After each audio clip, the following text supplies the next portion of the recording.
कहना चाह रहा हूं कि एक छठा फेज भी सोच लेना चाहिए। हम सोच सकते हैं कि क्या आजादी के बाद पोस्ट इंडिपेंडेंस भारत में दर्शन दिखता है या नहीं दिखता है, और यदि दिखता है तो वो दर्शन कौन सा है।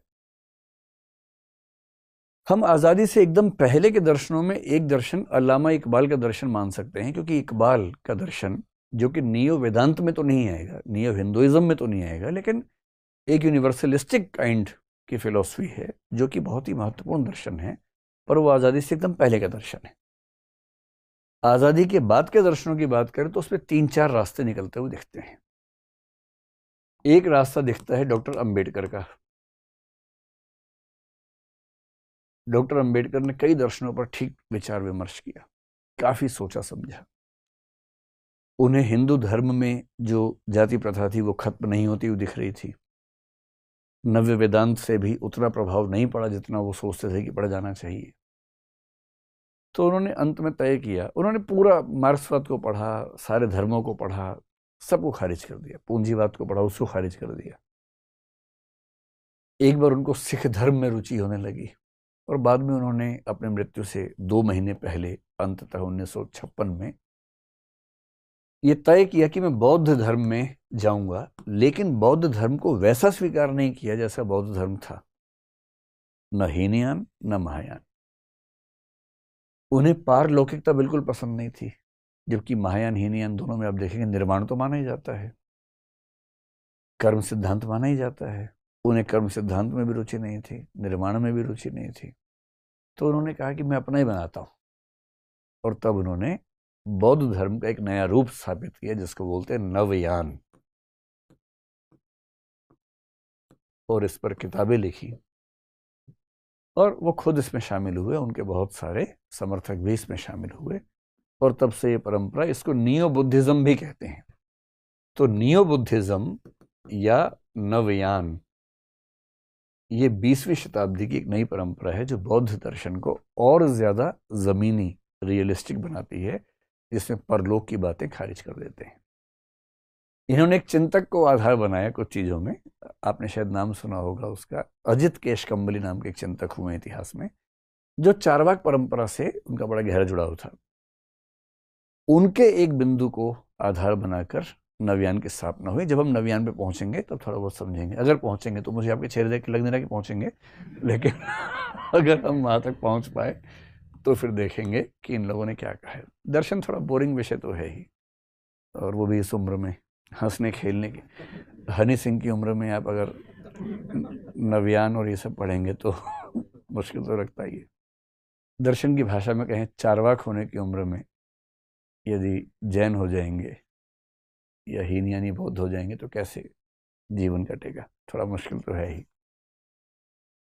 डॉक्टर अंबेडकर के अलावा एक दूसरा रास्ता आपने शायद नाम सुना होगा, जे कृष्णमूर्ति। बहुत ही प्रखर दार्शनिक हुए हैं जे कृष्णमूर्ति। आपने उनका नाम सुना है, एनी बेसेंट का? आपको ये जान के बड़ा आश्चर्य होगा, हो सकता है पहले से पता ही फिर आश्चर्य क्यों होगा, लेकिन अगर ना पता हो तो आश्चर्य होगा कि ये एनी बेसेंट के दत्तक पुत्र थे। एनी बेसेंट इनको गोद लिया हुआ था। एनी बेसेंट किस सोसाइटी से थी? थियोसॉफिकल सोसाइटी से। थियोसॉफी एक मूवमेंट था इंग्लैंड का और कुछ और देशों का, जिसमें भारत में भी चल रहा था। उनकी धारणाएं थी, बहुत अच्छी अच्छी कल्पनाएं उनके मन में थी। उनको एक दिन एक बच्चा मिल गया प्रखर सा, फिर वो उसको पढ़ाने लगी, सिखाने लगी, उनके ग्रुप के लोग पढ़ाने लगे। फिर घर में डिस्प्यूट होने लगी तो लीगली उस बच्चे को गोद ले लिया। फिर उस बच्चे के पेरेंट्स और इनके बीच में झगड़े भी हुए, लेकिन अंततः इन्हीं की कस्टडी में वो रहा। ये प्रखर बच्चा बड़ा होकर जिद्दू कृष्णमूर्ति के नाम से प्रसिद्ध हुआ, और अमेरिका में ज़्यादा इनका समय भी गुजरा। इंस्टीट्यूशनल जो धर्म है पुराने, उन सबको खारिज करके एक नया दर्शन दिया जो काफ़ी प्रसिद्ध है। दक्षिण भारत में विशेष रूप से इनकी प्रसिद्धि ज़्यादा रही। इन दो के अलावा अगर मैं ये कहूँ कि थोड़ा सा हमें लोकप्रिय दर्शन को भी लेके चलना चाहिए, तो इस आधुनिक काल में जो व्यक्ति अपने तर्कों के स्तर पर पूरी भारतीय परंपरा में एक विशेष स्थान रखता है, जिससे टकराना बहुत ही मुश्किल काम है, इनके बारे में कहते हैं कि इनके सामने जाओ तो चुपचाप आ जाओ वापस। अगर आपने 2-4 सवाल पूछ लिए तो लहूलुहान होकर लौटोगे, क्योंकि जितना इस आदमी ने पढ़ लिया था ना, मजाक नहीं है।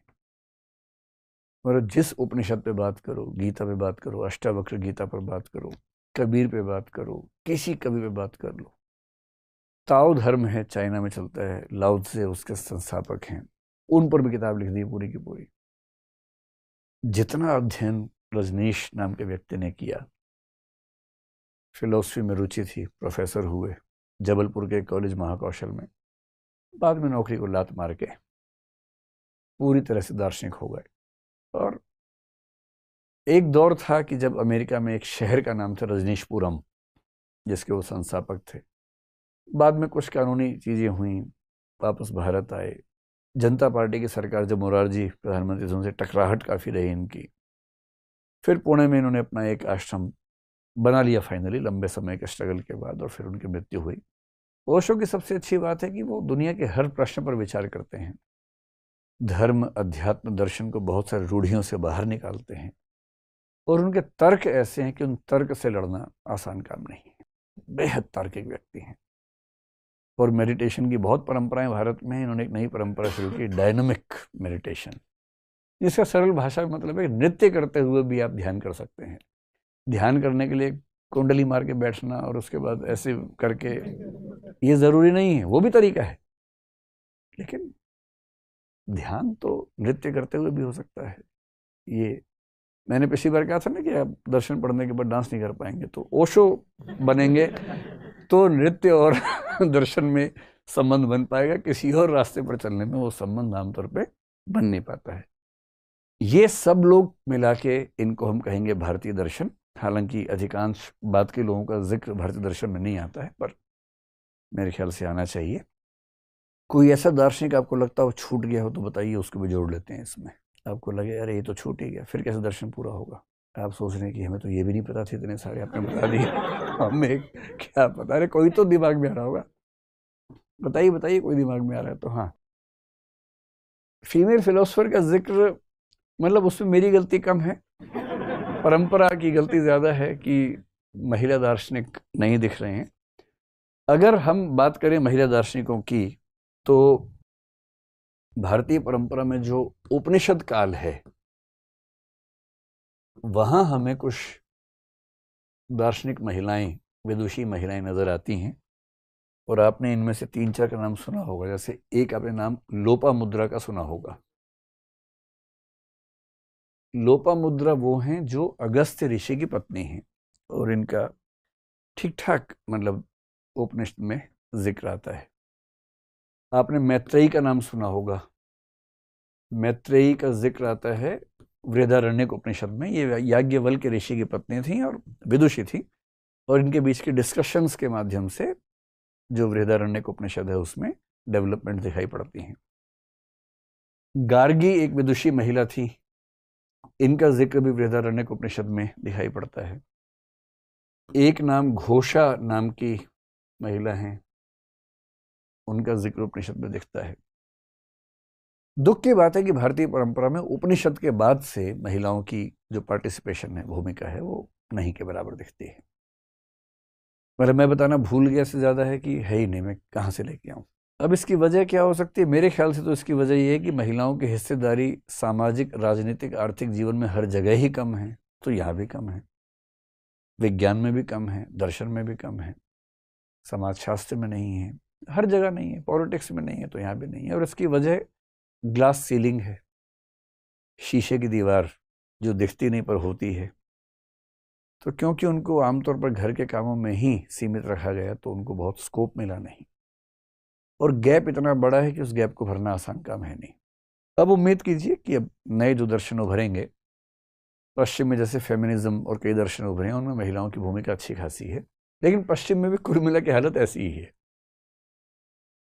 दुनिया के इतिहास में सबसे पहली दार्शनिक महिलाएं भारत में ही दिखेंगी आपको, यही महिलाएं हैं। इसकी वजह है कि पश्चिम का दर्शन शुरू 6th सेंचुरी BC में हुआ है, ये उससे पहले हो गई है, तो सीधी सी बात है कि पहले तो यही दिखेंगी। लेकिन हाँ, कम है, भारत में दर्शन में महिलाओं की भूमिका, हिस्सेदारी अभी कम है। साहित्य हम पढ़ते हैं, साहित्य में भी कमी है। एक मीराबाई हमें दिखती है मध्यकाल में, बाकी आधुनिक काल में महादेवी दिखती है। आधुनिक काल में फिर भी आपको 8-10 नाम दिख जाएंगे, लेकिन उसके पहले केवल एक नाम, मीराबाई।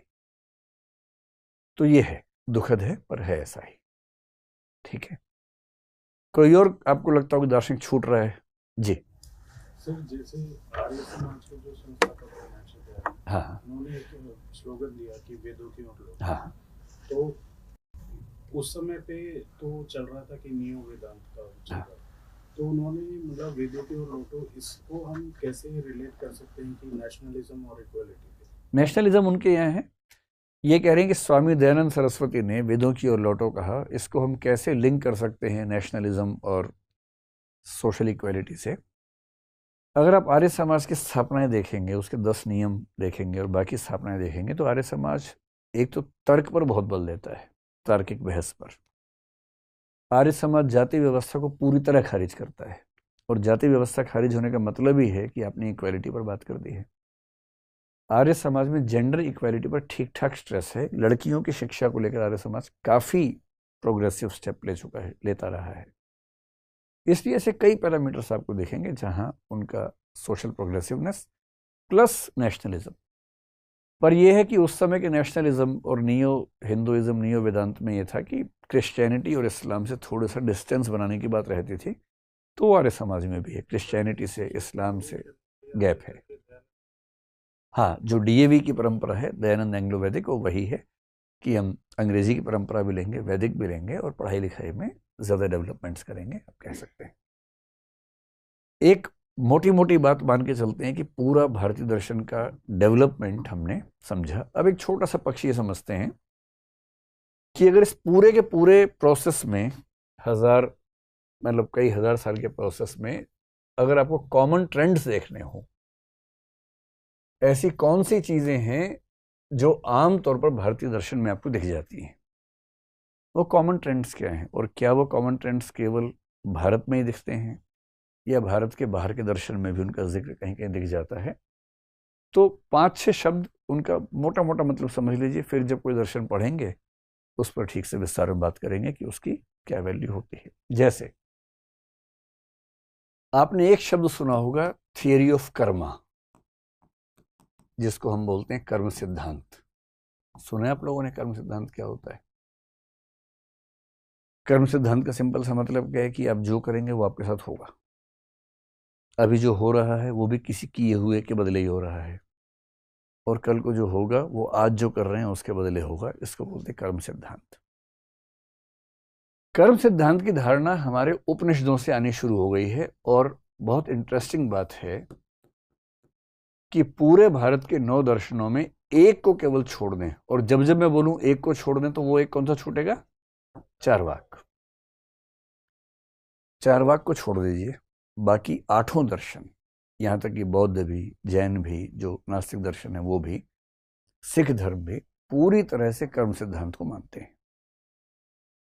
और कर्म सिद्धांत का एक बेसिक मतलब ये है कि जो हमारे कर्म होते हैं वो 3 प्रकार के होते हैं। उनको 3 में डिवाइड करते हैं, शायद आपने नाम सुना हो। एक होता है संचित कर्म, एक होता है प्रारब्ध कर्म, और एक होता है संचीयमान। ये 3 तरह से हम क्लासिफिकेशन करते हैं कर्मों का। इसका मतलब क्या है? समझ लीजिए कि कर्म हमारे इकट्ठे होते जा रहे हैं, कर्मों का फल मिलने का एक फेज आता है, एक ग्रुप ऑफ कर्म एक साथ उनका फल मिलना शुरू होता है। प्रारब्ध कर्म वो हैं जिनका फल मिल रहा है एट प्रेजेंट। तो अभी की आपकी जिंदगी कैसी चल रही है, ये आपके प्रारब्ध से तय होता है। इसलिए आपने कहीं कहीं सुना होगा बड़े बूढ़ों से कि प्रारब्ध ही ठीक नहीं है तो क्या करें। तो प्रारब्ध का मतलब हमारे वो कर्म जिनका फल अभी इस समय मिल रहा है। संचित वो हैं जो संचित हैं, कलेक्टेड हैं, पर अभी फल मिलना शुरू नहीं हुआ है, येट टू स्टार्ट। यानी आज से 5 साल के बाद आपके साथ जो होने वाला है वो कौन से कर्मों से तय होगा? संचित। संचित कौन से? जो आमतौर पर पिछले जन्म में किए होंगे या इस जन्म की शुरुआत में किए होंगे, लेकिन अभी फल मिलना शुरू नहीं हुआ है उसका, वो भी संचित हैं। जिनका शुरू हो गया वो प्रारब्ध हैं, और प्रारब्ध आज से 5 साल पहले क्या थे? संचित थे, अब वो प्रारब्ध हो गए हैं। और जो कर्म अभी आप कर रहे हैं, इस जीवन में कर रहे हैं, जिनका फल बाद में मिलेगा, तो ये प्रेजेंट कर्म है। अभी जो आप कर्म कर रहे हैं, जैसे भी क्लास में बैठ के सो रहे हैं, तो इसका फल कब मिलेगा? बाद में मिलेगा। अगले जन्म में आप टीचर बनेंगे, मैं स्टूडेंट, फिर मैं सोऊंगा क्लास में बैठ के और आपको पढ़ाते हुए तनाव होगा कि ये सो क्यों रहा है। हर चीज़ का हिसाब होना है, ध्यान रखिए, हर चीज़ का हिसाब होना है। तो ध्यान रखना है, जो आप कर रहे हैं ना, उसका हिसाब बराबर होकर रहेगा। और कर्म सिद्धांत के 2 नियम माने जाते हैं। एक होता है कृत प्रणाश, ऐसा नहीं हो सकता, यानी जो किया है उसका नाश नहीं हो सकता जब तक फल ना मिले। आपका किया हुआ कर्म आपको फल दिए बिना नष्ट हो नहीं सकता, इसको बोलते हैं कृत प्रणाश। और एक होता है अकृतम उपगम, जिसका मतलब है कि जो आपने किया नहीं उसका फल आपके पास आ नहीं सकता। तो ध्यान रखना है। कई लोग कोशिश करते हैं कि ट्रांसफर सिस्टम अगर शुरू हो जाए, डेबिट क्रेडिट, जैसे मैंने 10 अच्छे कर्म किए, आपने मान लीजिए 20 अच्छे कर्म किए, मेरे थोड़े कम पड़ रहे हैं, मैंने आपसे उधार ले लिए 5, और अकाउंटिंग में आप अपना पासवर्ड डाला, आपने कहा मेरे 5 अच्छे कर्म यहाँ शिफ्ट कर दो भाई, और मेरा बैलेंस भी ठीक हो गया, साथ साथ मोक्ष मिल गया हम दोनों को। पर हिंदू धर्म में इसका स्कोप नहीं है। बौद्ध धर्म में है, महायान परंपरा में एक कंसेप्ट है बोधिसत्व। आपने सुना है बोधिसत्व? बड़ा प्रसिद्ध शब्द है। बोधिसत्व के कंसेप्ट में महायान बुद्धिज्म मानता है परिवर्त एक कंसेप्ट है। परिवर्त का मतलब है अपने अच्छे कर्मों को दूसरों पे शिफ्ट कर देना। हिंदू धर्म में तो नहीं है, तो झेल भुगतना पड़ेगा, आपको ध्यान रखना है। तो ये जो 2 नियम हैं, इसका भाव आप समझ गए कि जो किया है वो नष्ट नहीं होगा, नहीं किया है आएगा नहीं। एक मिनट, एक बात और बताऊं, क्रिश्चियनिटी में ऐसा एक सिस्टम है, ईसा मसीह जो हैं वो ईश्वर के पुत्र माने जाते हैं। ध्यान रखना, ईसा मसीह ईश्वर नहीं है, वो गॉड के बेटे हैं। एक ट्रिनिटी शब्द सुना होगा आपने, ट्रिनिटी कॉलेज का नाम सुना होगा ना। ट्रिनिटी क्या है क्रिश्चियनिटी में? इसका मतलब 3 चीजों का ग्रुप, God the father, God the son, तो गॉड द सन कौन है? जीसस क्राइस्ट है, और द होली स्पिरिट। ईसा मसीह ईश्वर के पुत्र हैं। क्यों आए हैं? क्योंकि मनुष्य पापी है। क्यों पापी है उसकी कहानी भी समझेंगे कभी। वो इसलिए पृथ्वी पर आए, भाई देखिए, ईसा मसीह अगर ईश्वर के पुत्र हैं और कुछ लोगों ने उनको क्रूसीफाई कर दिया, सलीब पे टांग दिया। ईश्वर के पुत्र को सलीब पे लोग टांग देंगे गली मोहल्ले के, इतना आसान काम है क्या? अगर ईश्वर चाहेगा तो एक झापड़ मारेगा, उन सबको गिर जाएंगे नीचे, तब भी टांग दिया। इसकी वजह है कि ईसा मसीह जानबूझ के यही चाह रहे थे, ऐसा ईसाई लोग मानते हैं। क्यों चाह रहे थे? इसका संबंध कर्म सिद्धांत से बनेगा। इसलिए चाह रहे थे कि सारे मनुष्यों के पाप मैं अपने ऊपर लेकर अपनी बलि दे दूं। अगर ये कंसेप्ट मान ले क्रिश्चियनिटी का, इसका मतलब क्या हुआ कि कर्मों का हिसाब दाएं बाएं हो सकता है कि नहीं हो सकता है?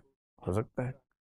तो कुछ दर्शनों में, कुछ धर्मों में ऐसी धारणा है, महायान बुद्धिज्म में है, क्रिश्चियनिटी में है, हिंदुइज्म में नहीं है, और इसका मतलब हिसाब बराबर होकर रहेगा। ध्यान रखना भाई। और जैसे कि मैंने कहा ना, आप क्लास में सो रहे हैं तो उसका हिसाब भी बराबर होगा, जरूर होगा, सीधी सी बात है। जी आप पूछिए, क्या पूछ रहे थे? क्या वास्तव में कर्म कर पाना भी अपने वश में है? जैसे अगर देखें बारीकी से आपने अपने बड़ी जीवन, गहरी बात कह दी भाई, एकदम। अब आप सच्चे फिलोसफी के विद्यार्थी हो गए। कितनी गहरी बात कह दी है, कितनी गहरी बात कह दी कि क्या कर्म करना हमारे बस में होता है। जैसे आपने सवाल पूछा, ये आपके बस में था? नहीं सर, जैसे आपने तय किया कि मैं सवाल पूछूंगा, आप उठे, आपने माइक लिया, आपने सवाल पूछा, ये आपके बस में था या कोई करवा रहा है आपसे? नहीं सर, करवा रहा है सर कोई। करवा रहा है ना? आप सर ऐसा विषय मतलब सर पढ़ाए कि वो दिमाग में आ गया सर। अच्छा, ये मैंने ऐसा पढ़ा है कि आपके दिमाग में ही आ गया। हाँ, लेकिन दिमाग में तो कईयों के आया होगा, पर उठे आप, ये किसने तय किया? आप एकदम ठीक सवाल कर रहे हैं। 2 शब्दों पे गौर कर लीजिए। एक शब्द है डिटर्मिनिज्म और एक शब्द है फ्री विल। ये फिलॉसफी की दुनिया की सबसे गहरी डिबेट यही है, सबसे गहरी डिबेट। डिटर्मिनिज्म को हिंदी में बोलते हैं नियतिवाद, और फ्री विल को बोलते हैं संकल्प स्वातंत्र या स्वतंत्र संकल्प कह लीजिए, टेक्निकली संकल्प स्वातंत्र कहते हैं। इसका मतलब पता है क्या है? इसका असली मतलब यह है कि मैं कुछ भी करता हूं तो दरअसल वो मैं खुद करता हूं या मुझसे करवाया जाता है। जैसे मैंने आपसे कहा था कि एक संभावना है कि ये दुनिया एक वीडियो गेम हो और कोई पीछे से खेल रहा हो हमारे साथ। अगर कोई पीछे से खेल रहा है तो हम जो कुछ भी कर रहे हैं हम नहीं कर रहे, वो हो रहा है। टेक्निकली अगर आप बहुत अंदर जाएंगे तो दुख की बात है कि ज्यादा मजबूत तर्क ये वाला साबित होता है। अगर आप शुद्ध तर्क के रास्ते पे आगे बढ़ेंगे, प्योर लॉजिक पे, जिसका मतलब है कि आपने जो सवाल पूछा वो आपने नहीं पूछा, किसी ने आपसे पूछवाया। वो किसी कौन है किसी को नहीं पता, लेकिन दिक्कत है कि इससे दुनिया चलेगी नहीं। जबकि नियतिवाद ज्यादा मजबूत विचार है, ठोस विचार है, इसे खारिज करना बड़ा मुश्किल काम है। कभी इस पर बात करेंगे विस्तार में। लेकिन दुनिया ठीक से चल सके इसलिए दुनिया के लगभग सारे धर्म जिस विचार को मानते हैं वो है संकल्प स्वातंत्र। फ्री विल का मतलब है हम अपनी इच्छा से फैसले करते हैं, हम अपनी इच्छा से स्टेप्स लेते हैं, कदम उठाते हैं। अगर ये ना माने तो किसी अपराधी को सजा दे ही नहीं सकते, क्योंकि उसने तो किया ही नहीं, बेचारे ने, किसी ने करवाया है। किसी अच्छा काम करने वाले को पुरस्कार नहीं दे सकते, क्योंकि उसने तो नहीं किया है, किसी ने करवा दिया उससे। और फिर हम सबकी हैसियत कठपुतलियों वाली हो जाएगी जिनके धागे किसी और के हाथ में। इस चीज को मान के चलना बड़ा मुश्किल लगता है। इसलिए दुनिया जिस सिद्धांत पे चलती है वो है फ्री विल, जिसका मतलब है कि आपने सवाल खुद पूछा है। लेकिन दर्शन में कुछ लोग, जैसे एक आदमी का नाम है शोपेनहावर, जर्मनी का दार्शनिक है, 18th-19th सेंचुरी का, दुनिया का सबसे बड़ा दुखवादी निराशावादी दार्शनिक है, पेसिमिस्ट आदमी, फिलोसॉफिकल पेसिमिज्म कहते हैं।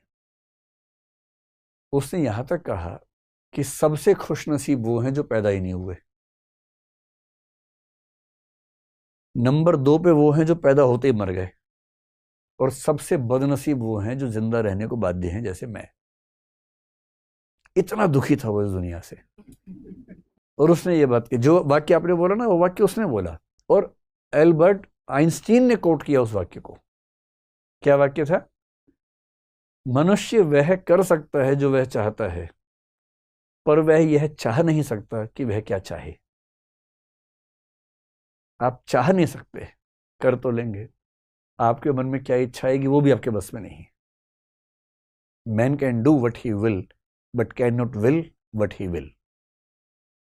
ये उसका वाक्य है, अल्बर्ट आइंस्टीन ने इसको कोट किया एक बार। तो आपका सवाल गहरा है, लेकिन अभी फिलहाल ये मान के चलिए कि आप जो कर रहे हैं आप ही कर रहे हैं, उसमें जीवन ज्यादा आसान रहेगा, वरना कमंडल वाला भाव मन में जल्दी आ सकता है। तो पहली बात हुई कर्म सिद्धांत। हाँ, नमस्कार सर, नमस्कार। मेरा नाम श्यामवीर है। विशेषतः भारतीय दर्शन परंपरा से मैं पूछना चाहता हूँ कि नास्तिकों के लिए त्रय दर्शन आ गया, चारवाक, जैनिज्म, बौद्धिज्म। आस्तिकों के लिए षट दर्शन आ गया। कुछ लोग ऐसे भी हैं समाज में, जैसे मैं हूँ खुद, मैं अपने आप को उदासीन मानता हूँ। मैं दोनों ही कैटेगरीज से बिलोंग नहीं कर पा रहा हूँ, रिलेट नहीं कर पा रहा हूँ। एक सर्टेन एज के बाद जब आर्गूमेंटेटिव बिहेवियर डेवलप हुआ तो मैं स्लाइटली उदासीनता की तरफ चला गया, एग्नोस्टिक बन गया। क्या भारतीय दर्शन परंपरा में मेरे जैसे लोगों के लिए कुछ कहा गया है? अज्ञेयवाद नाम से या एग्नोस्टिसिज्म नाम से ऐसा दर्शन तो नजर नहीं आता, लेकिन उपनिषदों में ऐसे कुछ कथन आते हैं जिससे लगता है कि एग्नोस्टिसिज्म भी माना जा सकता है। अगले सेशन में हम लोग चारवाक को पढ़ेंगे। चारवाक पढ़ते हुए मैं 5-6 परंपराओं को जिक्र करूंगा, जिसमें से एक परंपरा उदासीनता का जिक्र करती है। थोड़ा सा है, बहुत ज्यादा नहीं है, लेकिन हाँ एक हल्का फुल्का ट्रेंड दिखता है। नहीं तो बनाइए ना, अगली क्लास में आपका नाम भी बोल देंगे। सर, लेकिन जब मैं बौद्धिज्म का थोड़ा बहुत पढ़ रहा था तो उसमें जो 10 अव्यक्तानी आते हैं, वहाँ जब एक प्रश्न पूछा जाता है ईश्वर है कि नहीं, या आत्मा के बारे में, हाँ, तो वो जब कह रहे हैं कि बौद्ध मैं बता नहीं पाऊंगा और अब बताऊंगा तो आप समझ नहीं पाएंगे, तो वहाँ मुझे थोड़ी सी उदासीनता इस तरह का कुछ समझ में नहीं आता नहीं, है। उसमें ना दूसरे वाला कथन ज्यादा महत्वपूर्ण है जो आपने बोला। बुद्ध ने प्रश्नों का जवाब नहीं दिया, उन्हें अव्याकृत कहते हैं, अव्याक्तानी भी कहते हैं। अव्याक्तानी या अव्याकृत का मतलब ये नहीं है कि बुद्ध को उनका उत्तर नहीं पता। इसका मतलब है कि उनका उत्तर व्याकरण की भाषा में, ग्रामर की लैंग्वेज में बयान नहीं किया जा सकता। तो वहाँ नॉलेज का क्राइसिस नहीं है, एक्सप्रेशन का क्राइसिस है कि उनको कहा नहीं जा सकता। क्यों नहीं कहा जा सकता, इसका जवाब बुद्धिज्म पढ़ते हुए मिलेगा। इसका जवाब नागार्जुन ने माध्यमिक शून्यवाद में बड़े अच्छे तरीके से दिया है। चतुष्कोटि न्याय एक शब्द है, उसके आधार पर इसकी व्याख्या होती है। तो वो अज्ञेयवाद की तरफ संकेत नहीं है, एग्नोस्टिसिज्म की तरफ, वो तो एक्सप्रेशन ना हो पाने का संकेत ज्यादा है।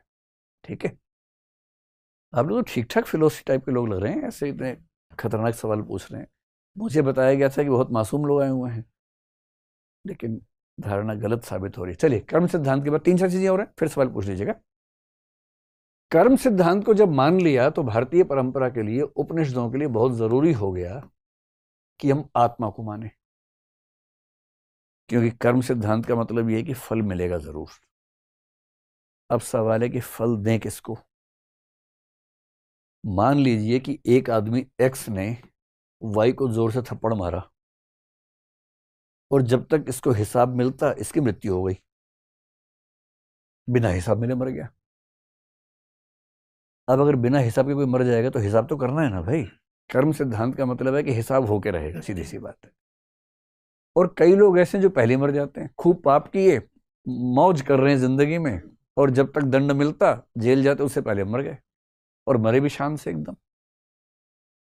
अब बाकी लोगों को शक होने लगता है कि अगर ऐसा है तो हम भी ऐसा कर लेते हैं फिर तो ये जरूरी है कि हिसाब इसका भी हो। तो हिसाब हो, इसके लिए एक धारणा पे सहमति बनी भारतीय दर्शन में।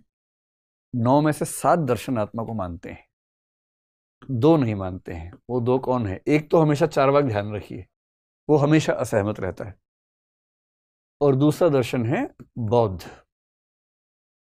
बुद्ध ने आत्मा को नहीं माना, बुद्ध ने पुनर्जन्म को माना है, मोक्ष को माना है, आत्मा को नहीं माना है। ये बहुत ही मतलब अलग किस्म की धारणा है, बौद्ध दर्शन में मिलती है। तो आत्मा को लेकर भी धारणाएं सबकी अलग अलग, लेकिन मोटी मोटी धारणा समान है कि इस शरीर, भौतिक शरीर के अंदर एक ऐसी चीज है जो चेतन है, जो आत्मा है। चारवाकों ने उसके बिना ही काम चला लिया। कैसे चलाया, चारवाक पढ़ते हुए समझेंगे, बहुत ही मजेदार बात उन्होंने बताई। बुद्ध ने कहा कि आत्मा नाम की वस्तु नहीं है, चेतना अपने आप एक प्रवाह में रहती है, स्ट्रीम ऑफ कॉन्शियसनेस है, उससे ही काम चल जाता है। बहुत इंटरेस्टिंग बात है कि न्याय, वैशेषिक और मीमांसा मानते हैं कि आत्मा मूल रूप से कॉन्शियस नहीं है, वो कॉन्शियस हो जाती है एक समय के बाद। तो आत्मा की धारणा को लेकर मतैक्य नहीं है, सहमति नहीं है, उससे बहुत अंतर है सब लोगों में। लेकिन एक मोटी मोटी बात भारतीय दर्शन मानी जाती है कि आत्मा है, और ये आत्मा अमर है, ये आत्मा नित्य है, मरती नहीं है। और इस आत्मा की धारणा सबसे स्पष्ट रूप में जिस पुस्तक में आती है वो कौन सी है? गीता है। पिछली बार भी जिक्र किया था, नैनम छिंदन्ति शस्त्राणि नैनम दहति पावकः न चैनम क्लेदयन्त्यापो न शोषयति मारुतः। आत्मा नित्य है, अजर अमर है, इटर्नल है, परमानेंट है। न उसे शस्त्र काट सकते हैं, न उसे पानी गला सकता है, न उसे हवा सुखा सकती है। सबसे स्पष्ट शब्दों में आत्मा का जिक्र वहां आया है। तो आत्मा को लेकर एक विश्वास भारतीय परंपरा में सामान्य रूप से दिखता है। जब जब आत्मा की बात करेंगे आप उस बात को ध्यान रखिएगा कि आत्मा है। अगर मैं भारत के बाहर बात करूं तो दुनिया के जितने धर्म हैं वो सारे धर्म किसी न किसी रूप में आत्मा को मानते हैं। जैसे इस्लाम में रूह कह देते हैं, यहूदी भी आत्मा को मानते हैं, क्रिश्चियंस भी आत्मा को मानते हैं, वो सॉल कह देते हैं। लेकिन धारणाओं में थोड़ा बहुत अंतर रहता है, और भारत में आत्मा का विचार थोड़ा सा अलग किस्म का माना जाता है। भारत में आत्मा अमर होना नित्य है। सेमिटिक धर्मों में, सेमिटिक यानी यहूदी, ईसाईयत, इस्लाम, इनमें आत्मा नित्य नहीं है। नित्य नहीं है का मतलब क्या हुआ? एक कंसेप्ट समझते हैं। इन 3 धर्मों को ईश्वरवादी धर्म कहते हैं, थीस्टिक रिलीजन्स कहते हैं। ईश्वरवाद का मतलब ये नहीं होता कि मैं ईश्वर को मानता हूं, एक टेक्निकल वर्ड है। ईश्वरवाद का मतलब है जिस धर्म में या जिस दर्शन में ईश्वर एब्सोल्युटली पावरफुल है, सारी पावर्स उसके पास है। ईश्वर इन 3 धर्मों में इतना पावरफुल है कि वो आत्मा को भी नष्ट कर सकता है। जो लोग गंदा काम करते हैं उनको क्या मिलता है? नरक मिलता है, दोजख मिलता है, हेल मिलता है। और नरक या दोजख में ऐसा हो सकता है कि जो ईश्वर है, खुदा है, अल्लाह है, गॉड है, जाहवे है। जाहवे मतलब यहूदियों का ईश्वर। वो बुरी आत्माओं को नष्ट भी कर सकता है, पर भारतीय परंपरा में आत्मा नित्य है, अमर है, जिसका मतलब है कि आत्मा को नष्ट किया ही नहीं जा सकता है। तो आत्मा यहाँ भी है, वहाँ भी है, अमर यहाँ भी है, पर वहाँ अमरत्व नहीं है। वहाँ जो स्वर्ग में है, जन्नत में है, वो अमर है, लेकिन जो जहन्नुम में है, दोजख में है, नरक में है, उनको नष्ट किया जा सकता है। ऐसी धारणा उन धर्मों में आती है। अब आत्मा के बाद एक तीसरा कंसेप्ट आया, पुनर्जन्म, और ये भारत के दर्शन में लगभग सब लोग मानते हैं, सब मानते हैं, एक को छोड़ के। वो एक कौन होगा? चार्वाक। All except Charvaka. चार्वाक कहता है कि इस दुनिया के परे कुछ है ही नहीं, सब बेकार की बातें हैं। न आत्मा है, न ईश्वर है, न पुनर्जन्म होता है, न कर्म सिद्धांत काम करता, सब बेकार की बातें हैं। मौज करो, मस्त रहो। पीतवा पीतवा पुनः पीतवा यावत पतति भूतले। पियो पियो और पियो, तब तक पियो जब तक कि जमीन पर गिर ना जाओ। ये उसका सबसे मूल वाक्य है। पीतवा पीतवा पुनः पीतवा यावत पतति भूतले। अब समझ में आ रहा होगा। पीतवा पीतवा पुनः पीतवा यावत, जब तक, पतति, गिर पड़ो, भूतले, जमीन पर। वो मस्त मोरल लोग हैं, पूरे कोई मतलब नहीं उनका। वही सिद्धांत 4 बज गए हैं, लेकिन पार्ट ये बाकी है। बाकी सारे मानते हैं कि पुनर्जन्म होता है। सिख धर्म भी मानता है, जैन भी, बौद्ध भी, हिंदू भी, इन सब की धारणा है कि पुनर्जन्म होता है। पुनर्जन्म कैसे होता है? तो जो मानते हैं आत्मा है, तो आत्मा से होता है। सांख्य दर्शन आत्मा को अलग स्तर पे देखता है, अद्वैत वेदांत आत्मा को अलग स्तर पे देखता है। वो बोलते हैं कि जीव का पुनर्जन्म होता है। कुछ कुछ एक जैसी बात मान लीजिए। बौद्ध दर्शन कहता है कि आत्मा तो है ही नहीं, चेतना का प्रवाह है। तो वो एग्जाम्पल देता है, जैसे एक दिया जल रहा हो, उससे अब दूसरा दिया जला दें, तो ये आग वहां थोड़ा ना चली गई है। आग एक प्रोसेस है, वो प्रोसेस आगे वहां शिफ्ट हो गया बस। तो चेतना का एक प्रवाह है जो एक शरीर में चल रहा था, और वो दूसरे शरीर से कनेक्ट हो गया। इससे हम पुनर्जन्म की व्याख्या करेंगे। उनका तरीका ये है व्याख्या करने का, लेकिन ये सब मानते हैं पुनर्जन्म होता है, और पुनर्जन्म के आधार पर ही स्पष्ट करते हैं। अगर आप गरीब घर में हुए तो कर्म ऐसे रहे होंगे, कर्म सिद्धांत से लिंक है इसका, आत्मा से लिंक है। अमीर घर में हुए तो कर्म ऐसे रहे होंगे। यहां तक कि जाति व्यवस्था, लिंग व्यवस्था को भी इससे जस्टिफाई किया जाता है। और इसलिए कुछ लोग बड़ा आरोप लगाते हैं कि कर्म सिद्धांत सामाजिक परिवर्तनों को रोकता है, और जो जिस दशा में है उसको उसी में रहने को मजबूर करता है, भाग्यवाद का समर्थक है, आदि आदि आरोप लगाते हैं। कोई बच्चा जन्म से विकलांग हो और हम ये कहें कि भाई तुम्हारे पिछले जन्म के कर्म खराब थे, तो सुन के अजीब सा लगता है। लेकिन ये भी है कि व्याख्या हो जाती है, मन थोड़ा निश्चिंत हो जाता है कि चलो कम से कम आइडिया तो हुआ कि क्यों ऐसा हुआ। तो अच्छा है, बुरा है, जैसा भी है, लेकिन कर्म सिद्धांत पर विश्वास भारतीय परंपरा में जो लिंक होता है, किससे होता है? पुनर्जन्म से होता है। पुनर्जन्म की बात बाकी धर्मों में, दर्शनों में नहीं के बराबर दिखती है, लेकिन एक शब्द है रिसरेक्शन।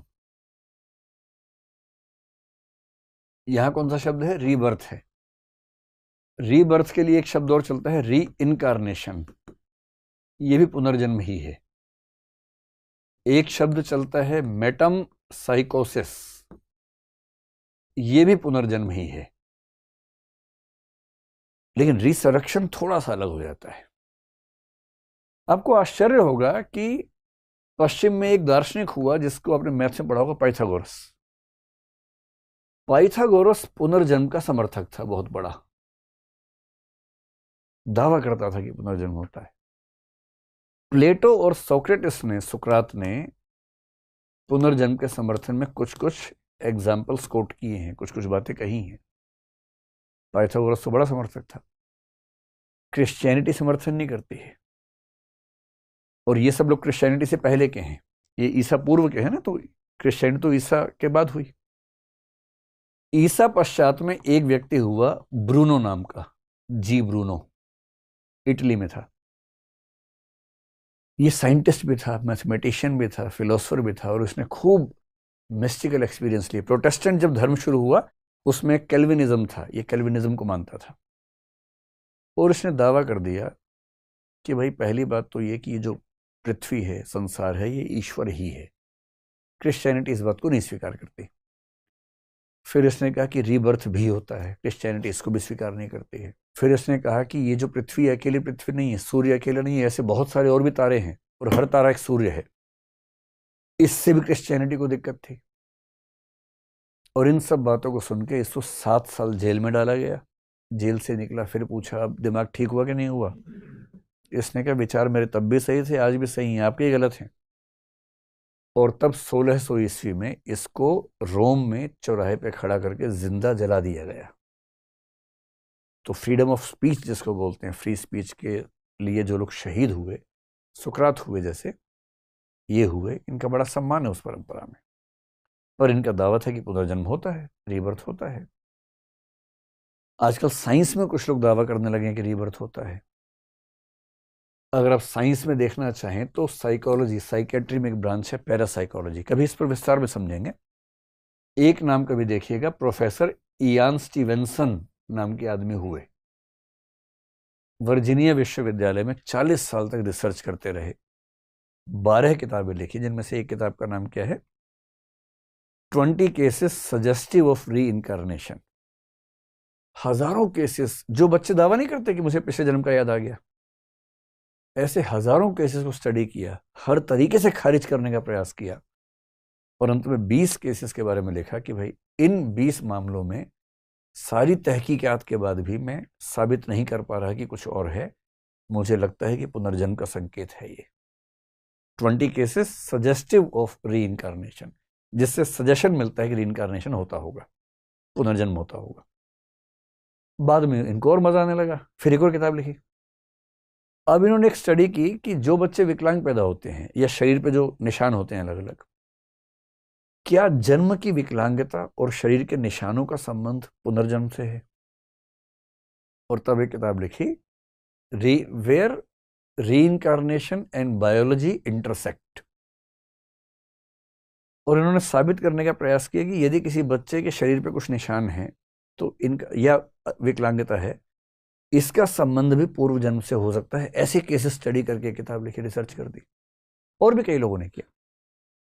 कुछ लोग हिप्नोटिक तरीके से पास्ट रिग्रेशन में ले जाते हैं, हिप्नोसिस में, और साबित करते हैं। तो खूब डिबेट चल रही है, साबित कुछ भी नहीं हुआ, लेकिन डिबेट इस पर अच्छी खासी है। और इस बात की पर्याप्त संभावना है कि पुनर्जन्म एक वास्तविकता हो। भारतीय परंपरा में इसको लगभग सब लोग मानते हैं। ईसाई, यहूदी, इस्लाम धर्मों में पुनर्जन्म नहीं माना जाता है सैद्धांतिक रूप से, लेकिन इस्लाम में जो सूफी हैं, कुछ सूफियों ने मान लिया। यहूदी परंपरा में एक शब्द चलता है गिलगुल नाम से, तो गिलगुल का मतलब पुनर्जन्म जैसा कुछ होता है। तो कुछ कुछ यहूदी परंपराओं में ऐसा दिखता है। जो हजरत मूसा हैं, यहूदियों के सबसे प्रमुख प्रवर्तक जो माने जाते हैं, उनके बारे में कुछ लोग मानते हैं कि वो हर पीढ़ी में पुनर्जन्म लेते हैं। ईसा मसीह का आपको ध्यान होगा, जब ईसा मसीह को सूली पर टांगा गया, उसके तीसरे दिन वो फिर उठ खड़े हुए थे, है ना। गुड फ्राइडे को ऐसा हुआ, फिर ईस्टर के दिन वो उठ खड़े हुए। उसको बोलते हैं रिसरेक्शन। रिसरेक्शन का मतलब उसी शरीर में पुनः आ जाना। पुनर्जन्म का मतलब क्या है, किसी और शरीर में चले जाना। रिसरेक्शन, सरक मतलब उठना, पुनः उसी शरीर में चेतना जाए और उठ खड़ा हो। और इसलिए इन तीनों धर्मों में जब कोई मर जाता है उसको जमीन में गाड़ते हैं।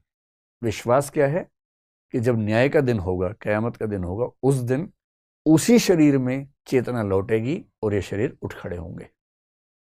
तो रिसरेक्शन की फिलॉसफी इन धर्मों में चलती है, लेकिन रीबर्थ नहीं है। मतलब वो बार बार जन्म लेंगे ऐसा नहीं है, एक ही जन्म है। उसी जन्म में जब मृत्यु होगी तो चेतना आके उसी शरीर को जीवित करेगी। चौथा विश्वास भारत में ये है कि जो जगत है वो दुखों से भरा हुआ है। ये भारतीय परंपरा में एक को छोड़ के, और एक आते ही कौन सा हो गया, चार्वाक। वो कह रहे दुख कहाँ है, बोतल लाओ सर। जैसे कर्म की बात सुखी सुखी, उसके बाद पीतवा पीतवा, थोड़ा अगर बारीकी से हम गौर सुख सुख उसे कोई दिक्कत ही नहीं है। क्या वास्तव में बाकी कर्म सब कर बेचारे पाना भी फिलोसफर हुए अपने पड़े वश हो, में कह रहे है? कि दुख ही दुख है। जैसे और अगर आपने अगर देखें बुद्ध बारीकी के से बारे में अपने पढ़ा हो कि बुद्ध ने 4 आर्य सत्य माने, 4 नोबल ट्रुथ माने। क्योंकि सर बुद्ध पूरा जब जीवन दार्शनिक तो सर हुए हमारा ठीक संयोगी से, पे रहता है। देखिए बुद्ध एक राजा थे, राजकुमार थे, दुनिया का हर सुख भोग उनके पास था। उनकी कुंडली में लिखा था कि ये बच्चा सन्यासी बनेगा, तो पेरेंट्स उनके दबाव में थे बहुत ज़्यादा। पेरेंट्स चाहते हैं कि सन्यासी हो पर पड़ोस के घर में हो, नहीं सर, अपने कमाल घर है। में ना हो। आप तो उनके पिता ने सोचा कि क्या तरीका निकालें, तो शुद्धोदन उनके पिता का नाम था, शाक्य वंश के राजा थे। उन्होंने अपने बेटे को खुश रखने का हर तामझाम कर दिया, हर तरह का सुख, पकवान, मिठाई, ये वो, अच्छे दृश्य, अच्छे लोग आसपास सब। और जैसे ही वो युवक हुए उनकी शादी करवा दी। तो उस समय की दुनिया के सबसे खूबसूरत लड़के से विवाह करवा दिया, उसका नाम यशोधरा था, ये सोच के कि बंधा रहेगा, सन्यासी नहीं बनेगा। बाद में बुद्ध को रियलाइज हुआ एक समय के बाद, वो 4 दृश्य देखने के बाद, जो हम कहते हैं ना कि एक मुर्दा देख लिया, एक बीमार देख लिया, एक भिखारी देख लिया, एक बूढ़ा देख लिया, वो लग गया कुछ है नहीं दुनिया में। और तब ये जो 25 से 30 के बीच की उम्र ना बड़ी घातक मानी गई है। इसी उम्र में लोग सन्यासी होते हैं पहली बार, तो वो 28 की उम्र में सन्यासी हुए, और 28 या 29 की उम्र में सन्यासी हुए। तब तक बेटा हो चुका था राहुल नाम का, वहां से चुपचाप चले गए। इस पर मैथ्यू सेनगुप्त ने एक बड़ी अच्छी किताब लिखी है यशोधरा, किस दिन उसकी कहानी सुनाएंगे आपको, एक नए पर्सपेक्टिव से लिखी है। तो जब बुद्ध उस रास्ते पर चले, बुद्ध ने फिर तपस्या की, और जब उनको रियलाइजेशन हुआ, जिसको हम बोलते हैं ज्ञान प्राप्त करना, जो बोधि वृक्ष के नीचे गया में हुआ, तब उन्होंने 4 आर्य सत्य बताए। मतलब बताया कि इस पूरे संसार में 4 सत्य हैं, और जो पहला सत्य बताया वो क्या है, सर्वम दुखम, सब कुछ दुखमय है, everything is full of suffering. ये पहला सच बताया। ये सुन के बाकी लोगों को कैसा लगता होगा कि अरे यार बर्बाद हो गया सब कुछ, सर्वम दुखम। कई बार तो बोले सर्वम दुखम, दुखम दुखम भी 2 बार बोला, जैसे होमो सेपियंस नहीं, होमो सेपियंस सेपियंस बोलते हैं, सर्वम दुखम दुखम। तो कैसे चारवाक ने पूछा उनसे कि क्या दुखमय है, शाम को आओ, इसमें क्या सर्वम दुखम दुखम है? भाई दुनिया में सुख भी तो है, सिर्फ दुख थोड़ा ना है। तो बुद्ध ने कहा देखो भाई, जो सुख है वो तो दुख से भी ज्यादा दुखद है।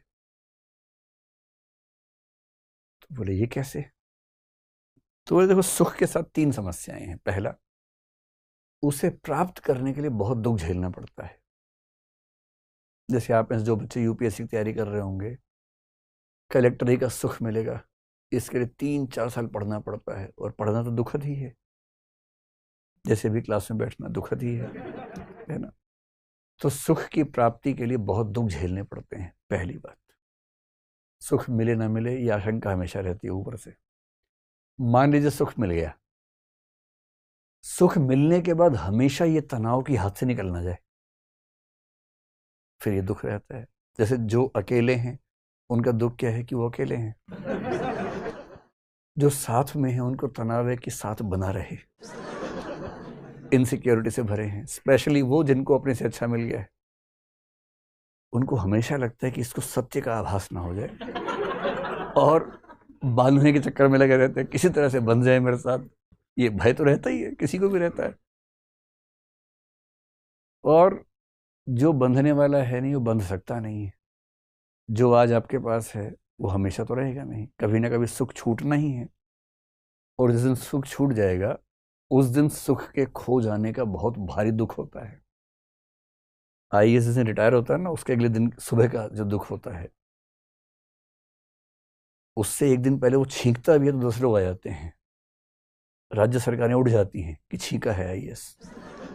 सेक्रेटरी छींका दिल्ली में, भाई राज्य सरकार में बवाल मच जाता है, छींक आई है दिल्ली से। अगले दिन वो छींक भी रहा है, खांस भी रहा है, आसपास कोई कौवा भी नहीं आ रहा आसपास, क्योंकि अब सत्ता हाथ से निकल गई, पावर हाथ से निकल गई। अब तो पावर तो कुर्सी में थी, वो चली गई। ये दुख और घातक हो जाता है, डिप्रेशन हो जाता है उस समय। तो बुद्ध ने कहा जो सुख है ना, 3 लेवल का दुख है, प्राप्ति का दुख, संभालने का दुख, खोने का दुख। इसलिए दुख तो दुख है, सुख तो दुख की पावर 3 है। इसलिए ब्रह्मांड में सब कुछ दुख ही दुख है। इस बात पर सब सहमत है भारत में, चारवाक छोड़ के। और सांख्य ने तो ये कहा कि दुख भी 3 प्रकार के हैं, आदि दैविक, आदि भौतिक, आध्यात्मिक, दुखों के प्रकार बता दिए। इसलिए इंडियन फिलॉसफी में एक बात यह है कि ये जो जगत है ये दुखमय है, ये जगत बंधनमय है, हम बॉन्डेज में है, बंधन में है, कर्म सिद्धांत की वजह से हैं। और क्योंकि जगत दुखमय है, अच्छा ऐसा कुछ लोग कहते हैं कि भारतीय दर्शन निराशावादी है, पैसिमिस्टिक है।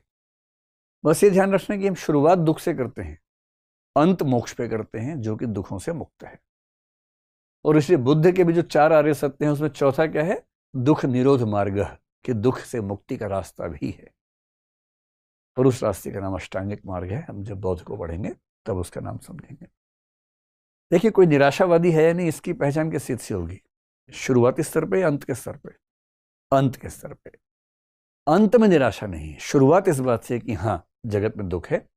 जो सच्चे निराशावादी हैं उनमें तो शोपेनहावर सबसे बड़ा है, जर्मनदार्शी जो मैंने जिक्र किया ना। सबसे अच्छे हुए हैं जो पैदा ही नहीं हुए, सेकंड बेस्ट वो जो पैदा होते मर गए। सबसे बुरे कौन? हम सब हैं जो मतलब ये सब सुन के आप कुछ कर मत लीजिएगा, है ना। ये एक आदमी ने ऐसे बोल दिया, कुछ खाने पीने के बाद बोल दिया होगा, टेंशन मत लीजिए ज्यादा, इस बात की वैल्यू ज्यादा नहीं लेनी है। अब क्योंकि दुख ज्यादा है तो दुख से मुक्ति के लिए एक धारणा भारतीय दर्शन में चलती है मोक्ष की। मोक्ष को इंग्लिश में बोलते हैं लिबरेशन। देखिए, हर धर्म कहता है कि इस जीवन के बाद असली जीवन होगा। तो सेमिटिक धर्मों में वो जीवन जो है, बेस्ट लाइफ क्या है, वो स्वर्ग कहते हैं, हेवन, जन्नत। इसलिए एक यहूदी, ईसाई या मुसलमान का उद्देश्य क्या होता है कि जन्नत में जाना, स्वर्ग में जाना, जो ईश्वर की दुनिया है। क्योंकि धारणा ये है, जेनेसिस अगर आप बाइबल का पढ़ेंगे, जेनेसिस का जो 3rd पार्ट है उसमें कहते हैं कि आदम और हव्वा ने, या एडम और ईव ने एक पाप किया, तब वो जन्नत में थे, स्वर्ग में थे, गार्डन ऑफ ईडन में थे। ईडन गार्डन का मतलब कलकत्ता वाला नहीं होता है। ईडन गार्डन का मतलब है स्वर्ग का उद्यान। वहां वो थे, खूब खुश थे, विचरण कर रहे थे। कुछ चीजों की मनाही थी, उनमें से एक काम उन्होंने कर दिया। क्यों कर दिया? तो जेनेसिस में लिखा है कि ईव ने उकसाया तो एडम ने कर दिया। तो पहला पाप मूल रूप से औरत के मत्थे मढ़ा गया है कि उसी ने उकसाया था। अब गलती हो गई, ईश्वर ने सजा दी, सजा के तौर पर पृथ्वी पर भेज दिया। इसलिए मुख्य रूप से ईसाइयत में, गौण रूप से यहूदी इस्लाम में ये मानते हैं कि एक मूल पाप हुआ, जिस पाप की वजह से इंसान और उसकी जो पीढ़ियां हैं वो पृथ्वी पर हैं। जो लोग इस बात को मानते हैं वो यही मानते हैं कि पर्पस क्या है? पर्पस है वापस वहीं चले जाना, उसी स्वर्ग में वापस लौट जाना। इससे सेमिटिक धर्मों में जो परलोक है, जो जीवन का उद्देश्य है, वो है स्वर्ग में ईश्वर के पास वापस जा पाना। भारत में जो मोक्ष है उसकी धारणा थोड़ी सी अलग है। भारत में स्वर्ग की बात आमतौर पर नहीं। मीमांसा दर्शन में शुरुआत में हल्का सा जिक्र आता है, वैष्णव वेदांत में जरूर बैकुंठ लोक का जिक्र आता है जो स्वर्ग जैसा जैसा है। लेकिन भारत में जो मूल विचार है, चारवाक छोड़ के सबका विचार, बौद्ध भी, जैन भी, सबका विचार एक ही है, मोक्ष। इसी मोक्ष को कुछ लोगों ने कह दिया निर्वाण। निर्वाण कौन बोलते हैं बताइए? बौद्ध लोग बोलते हैं निर्वाण, जैन लोग बोलते हैं कैवल्य, न्याय दर्शन इसको बोल देता है अपवर्ग, मीमांसक कहीं कहीं इसको बोल देते हैं निश्रेयस, शंकराचार्य कहीं कहीं इसको मुक्ति बोल देते हैं, कई लोग मुक्ति बोल देते हैं। नाम अलग अलग हैं पर इन सब का मतलब एक ही है, मोक्ष। और मोक्ष का मतलब क्या है? कुछ लोग मानते हैं दुख खत्म हो जाना मोक्ष है, कुछ मानते हैं परम आनंद मिलना मोक्ष है। ये अंतर क्या है समझेंगे। जैसे महायानी बौद्ध मानते हैं परम आनंद, हीनयानी मानते हैं दुख खत्म हो जाए उतना मोक्ष है, न्याय मानता है कि चेतना खत्म हो जाना मोक्ष है, मतलब मोक्ष में चेतना नहीं होती है। तो वेरिएशंस हैं, लेकिन मोटे तौर पर इसका मतलब क्या है? मोटे तौर पर इसका मतलब है कर्म बंधन से मुक्त हो जाना, कर्म बंधन और पुनर्जन्म के चक्कर से, प्रवाह से मुक्त हो जाना। यह ध्यान रखना है कि यदि आप जीवित हैं तो इसका मतलब है कि पहले के कुछ कर्म हैं जिनका हिसाब बराबर कर रहे हैं। अगर आपने अच्छे कर्म किए, बुरे कर्म किए और मृत्यु के समय कर्म का बैलेंस रह गया तो पुनर्जन्म होगा और कर्मों के हिसाब से देखा जाएगा कौन सी स्पीशीज में भेजें। तो चूहा, बिल्ली, खरगोश कुछ भी बना के भेज सकते हैं, इंसान भी बना सकते हैं, डिपेंड करता है कैसे कर्म है। और जिस दिन कर्मों का बैलेंस एकदम जीरो होगा, फिर पुनर्जन्म नहीं होगा। और क्योंकि जीवन दुखमय है, इसलिए इस जीवन से मुक्त होना, कर्म बंधन और पुनर्जन्म के चक्कर से मुक्त होना मोक्ष है। इसलिए मोक्ष एक स्थायी अवस्था है। एक बार मोक्ष मिल गया तो ये नहीं होता कि 2 साल का प्रोबेशन है उसके बाद देखेंगे। ये यूपीएससी मतलब आईएएस की नौकरी नहीं है, मोक्ष है। इसको भी लोग मोक्ष कहते हैं वैसे कई बार, ये असली वाला मोक्ष है। इसमें प्रोबेशन नहीं है, ट्रेनिंग नहीं है। मोक्ष मतलब मुक्ति, मामला खत्म। उसके बाद बार बार पैदा होना, मरना, वो सब झंझट खत्म, एक ही बार में फ्री हो गए। ये 5वीं धारणा है जो भारतीय दर्शन में सामान्यतः दिखती है। एक धारणा केवल ये मान लें कि भारतीय दर्शन सामान्यतः मानता है कि जगत सत्य है। इस पे चारवाक भी खुश है कि हाँ, ये सही बात कही आपने, ये सही बात कही आपने, जगत सत्य है। भारत में केवल 3 संप्रदाय हैं जो मानते हैं कि जगत सत्य नहीं है। उनमें से एक का नाम है अद्वैत वेदांत। और महायानी बुद्धिज्म में 2 संप्रदाय आते हैं। एक को बोलते हैं माध्यमिक शून्यवाद, ये वही है जो नागार्जुन नाम के व्यक्ति हुए उनका है। और एक है जिसका नाम है योगाचार विज्ञानवाद, असंग और वसुबंधु। नालंदा देखा आपने? नालंदा विश्वविद्यालय, ये सब लोग नालंदा विश्वविद्यालय में रह के रिसर्च करते थे एक साथ।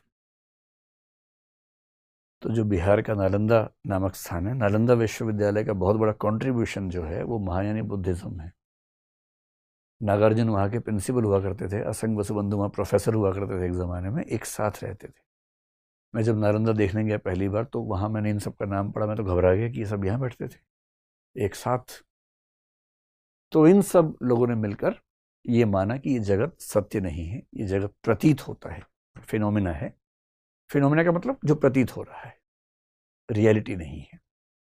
बाकी सब मानते हैं कि जगत भाई सत्य है। और आमतौर पे आपने एक शब्द सुना होगा 5 महाभूत, सुना है? 5 महाभूत। कभी ऐसा लगा आपको कि आपके लिए कह रहा कोई कि 5 महाभूत हैं, उनमें से एक? ऐसा तो नहीं। भूत का मतलब भौतिक पदार्थ से, मेटीरियल से बोलते हैं। तो चारवाक कहते हैं ना 5 नहीं होते, 4 होते हैं। बाकी लोग मानते हैं 5 होते हैं। क्षिति, जल, पावक, गगन, समीरा। क्षिति यानी क्या? मिट्टी, पृथ्वी। जल यानी पानी। पावक मतलब आग। गगन मतलब आसमान, आकाश। समीर मतलब हवा। ये 5 महाभूत हैं। चारवाक बोलता है आकाश नहीं है, बाकी 4 ठीक हैं। आकाश तो में दिखता ही नहीं है ऐसे, तो जो दिखेगा नहीं मानेंगे नहीं उसको। तो उनका तो ये कंसेप्ट है, जो दिखता नहीं है उसको नहीं मानेंगे, बात खत्म। तो कुछ लोग मानते हैं 4 महाभूत, कुछ लोग मानते हैं 5 महाभूत। सांख्य दर्शन ने इसके लिए 3 शब्दों का प्रयोग किया। आपने सुना होगा सत्व, रजस, तमस, कि सत्व, रजस और तमस इन तीनों से मिलकर बनती है प्रकृति। और प्रकृति जो है वही प्रकृति जगत के रूप में व्यक्त हो जाती है। हम सब के अंदर तीनों गुण हैं। जो व्यक्ति बहुत शांत, धीर, गंभीर हो, पढ़ने लिखने में रुचि रखता हो, उसमें सत्व गुण ज्यादा है तीनों। जो हमेशा एनर्जी में रहता ना, हमेशा परेशान है, ये कर दूं वो कर दूं, टाइम टाइम टाइम टाइम करता रहता, जो चाहता है लाल बत्ती वाली गाड़ी मुझे मिल जाए, मैं यहाँ उतरूँ, सब सलाम ठोकें, फिर मैं वहाँ जाऊँ, मैं वहाँ आग लगा दूँ, ये कर दूँ। अगर आपके अंदर ये बहुत ज़्यादा है तो आप रजस गुण से भरे हुए हैं, राजसिक प्रवृत्ति के हैं। और जो हमेशा सोते रहते हैं, उठे, खाया, फिर सो गए। हमारा एक दोस्त था, उसके बारे में हम कहते थे कि संजय जी जब सोते सोते थक जाते हैं तो सो जाते हैं। सोते सोते थक गए, अब थक गए तो क्या करेंगे? सो जाएंगे। ऐसे लोगों को बोलते तमस प्रकृति का, तामसिक प्रकृति का। भारी भरकम खाना, खूब भारी खाना और सो जाना। हल्का खाना, पढ़ना लिखना, गंभीर बातें करना, विनम्र रहना, सत्व गुण। हमेशा गति में रहना, धूम-धाम करते रहना, रजस गुण है। और सोए रहना हमेशा, वो तमस गुण है। इन गुणों के मिलने से प्रकृति बनती है और प्रकृति से ही ये संसार बना हुआ है। लेकिन मोटी बात है कि जगत को हमारे यहाँ सत्य माना गया है। अंतिम बात यह है कि भारत में धर्म और दर्शन के बीच में आमतौर पर सहयोग का संबंध है, विरोध का संबंध नहीं है। आप देखिए जो 9 दर्शन हैं, एक को छोड़ दीजिए बस, चारवाक को। जैन दर्शन जैन धर्म, बौद्ध दर्शन बौद्ध धर्म, षड दर्शन हिंदू धर्म, सनातन धर्म, हर दर्शन किसी धर्म से लिंक्ड है। आगे चल के सिख दर्शन सिख धर्म। तो भारत में दर्शन और धर्म में बहुत गैप नहीं है, क्योंकि दोनों का पर्पस अंततः क्या है? दोनों का पर्पस अंततः दुखों को दूर करना है।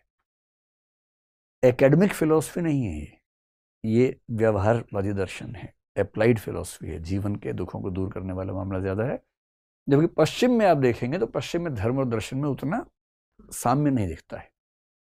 यहूदी धर्म में, इस्लाम धर्म में आप देखेंगे दर्शन जो है वो आमतौर पे धर्म से निकलता है, लेकिन जो मॉडर्न वेस्टर्न फिलॉसफी है विशेष रूप से, या ग्रीक फिलॉसफी है, वहां धर्म और दर्शन का गैप बहुत ज्यादा है। इसलिए सुकरात की हत्या किसने की? धर्म के लोगों ने की, क्योंकि वो धर्म की धारणा को खारिज कर रहे थे। ब्रूनो की हत्या किसने की? धर्म के लोगों ने की, क्योंकि धर्म से बहुत दूरी हो गई थी। कुछ लोग ऐसे हैं वहां भी, जैसे संत ऑगस्टाइन का नाम सुना होगा, संत थॉमस एक्वाइनस का सुना होगा, संत एंसेल्म का सुना होगा। ये 2-3 लोग ऐसे हैं जो ईसाई धर्म के बड़े विचारक हुए और दर्शन में भी उनका बड़ा सम्मान है। लेकिन आमतौर पर वहाँ एकेडमिक फिलॉसफी अलग है, रिलीजन अलग है, और हमारी परंपरा में धर्म और दर्शन आमतौर पर साथ साथ चलते हैं, हाथ मिला के चलते हैं। ये एक मोटा मोटा इंट्रोडक्शन था इंडियन फिलॉसफी का। मुझे उम्मीद है कि आप लोग बहुत बोर नहीं हुए होंगे, थोड़ा तो हुए होंगे। खत्म होने के बाद से आपकी बत्ती सी खिल गई है, मैं समझ रहा हूँ। उसके पहले तो बुझे बुझे थे, अब लग रहा है कि आप दंत मंजन का विज्ञापन कर रहे हैं। इसका मतलब है कि खत्म होने से खुशी हुई है। कोई सवाल है तो पूछिए, वरना इसको विराम देते हैं। सर, मेरा नाम तबस्सुम है जी। मेरा ये सवाल है कि कुछ सिद्धांतों से समाज में भेदभाव और कट्टरता का भी भाव आया। जैसे कुछ लोगों ने विरोध किया तो उनको मार दिया गया, या फिर हम कर्म के सिद्धांत की अगर बात करें, जैसे कोढ़ की बीमारी हो जाती है तो समाज के लोग मान लेते हैं कि कर्मों का फल मिल रहा है। तो क्या ये संभव है? देखिए, जिस चीज का लिंक वहां से है ना, उसके बारे में किसी को नहीं पता कि सच है कि झूठ है। किसी को कोढ़ की बीमारी हुई, क्या उसके कर्मों का फल था? ना कोई साबित कर सकता है, ना कोई खारिज कर सकता है। ये तो आस्था अनास्था का प्रश्न है। अगर आप मुझसे पूछें तो मैं ये कहूंगा कि हर चीज की व्याख्या कर्म सिद्धांत से करना मुश्किल है। जैसे महात्मा गांधी ने ऐसा किया एक बार। 1934 में जनवरी महीने में बिहार में एक भूकंप आया, हजारों लोग मरे उस भूकंप में। और महात्मा गांधी ने क्या कहा? हरिजन पत्रिका में एक लेख लिखा, उसमें क्या कहा कि ये भूकंप सवर्ण हिंदुओं द्वारा अस्पृश्यता किए जाने का कर्मफल है। अब उन्होंने अच्छी नीयत से बात कही होगी, क्योंकि वो चाह रहे थे कि हिंदू समाज को समझाएं कि अस्पृश्यता बुरी चीज है। तो लोगों ने इसका मजाक बनाया। उन्होंने बाद में फिर से लिखा कि मैंने सोच समझ के लिखा है, मजाक में नहीं लिखा है। पर इस पर कई सवाल उठते हैं। कर्म सिद्धांत कहता है कि जो आप कर्म करेंगे फल आपको ही मिलेगा, किसी और को नहीं मिल सकता।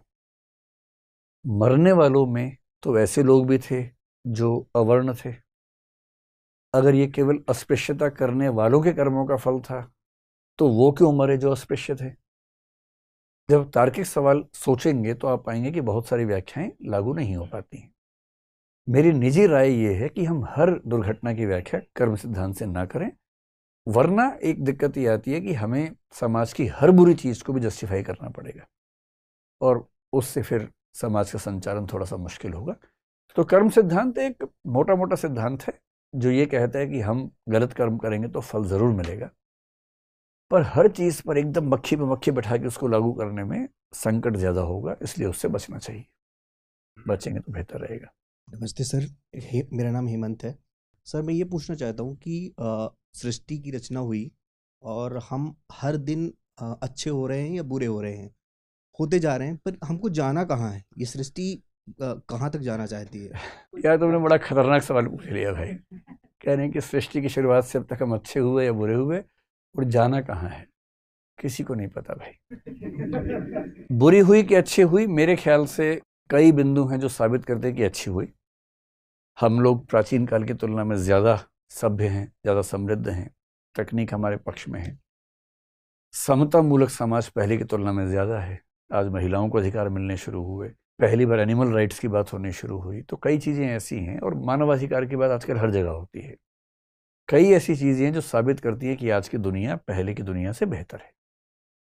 लेकिन परमाणु युद्ध का खतरा भी आज ही है, केमिकल वेपन्स भी आज ही हो रहे हैं, पॉल्यूशन, प्रकृति के साथ छेड़खानी जितनी आज है उतनी कभी नहीं हुई, होमो सेपियंस ने बाकी स्पीशीज का जो जीवन मुश्किल कर दिया है उतना कभी नहीं हुआ था। तो जितने हम बेहतर हुए हैं उतने ही हम कुत्सित भी हुए हैं। दोनों बातें सही हैं। और जाना कहाँ है, ये एक प्रश्न अपने आप में है कि क्या इस दुनिया का कोई भी प्रयोजन है। और दर्शन बटा हुआ है, कुछ लोग मानते हैं प्रयोजन है, कुछ मानते हैं कुछ प्रयोजन नहीं है।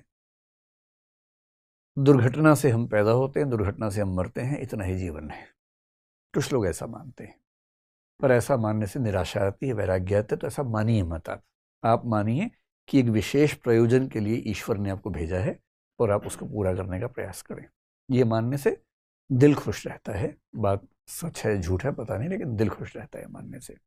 ठीक। नमस्ते सर, मेरा नाम राजन शर्मा है जी सर। एक शेर है कि वरना सुकरात कब का मर गया होता, उस प्याले में जहर था ही नहीं। ये लाइन चेंज करो, पहली लाइन दूसरे वाली है, उस प्याले में जहर था ही नहीं वरना सुकरात मर गया होता। सर मेरा प्रश्न ये है कि आपने जो पूछा कि मॉडर्न अभी आधुनिक समय में कोई बहुत बड़ा चिंतक दार्शनिक नहीं हो रहा है, तो कहीं ऐसा तो नहीं लग रहा है कि हर दौर में मारे जाने का खतरा होता है, इस दौर में मारे जाने का खतरा ज़्यादा है? थोड़ा बहुत खतरा तो हर दौर में होता है, लेकिन भारतीय परंपरा में सबसे अच्छी बात है कि यहाँ शास्त्रार्थ की परंपरा सबसे समृद्ध रही, जो एक जमाने में एथेंस में भी थी। एक जमाने में, हालांकि उसी जमाने में सुकरात की हत्या हुई थी, लेकिन तब भी आप देखेंगे कि भारतीय परंपरा इस मामले में सबसे समृद्ध है कि यहाँ धार्मिक मतभेद के चलते हत्याएं आमतौर पर शास्त्रार्थ वाले मामले में, दर्शन की बात करें तो नहीं के बराबर दिखेंगी। जिन समाजों में धार्मिक और दार्शनिक चर्चाओं की आज़ादी नहीं है, वहाँ दर्शन का विकास कभी नहीं हो सकता, ना विज्ञान का हो सकता है। जहाँ चिंतन की आज़ादी ज़्यादा है, वहाँ दर्शन विज्ञान दोनों का विकास ज़्यादा होगा। और हम इस मामले में खुश नसीब हैं कि हमारे यहाँ कम से कम ये स्कोप ज़्यादा है।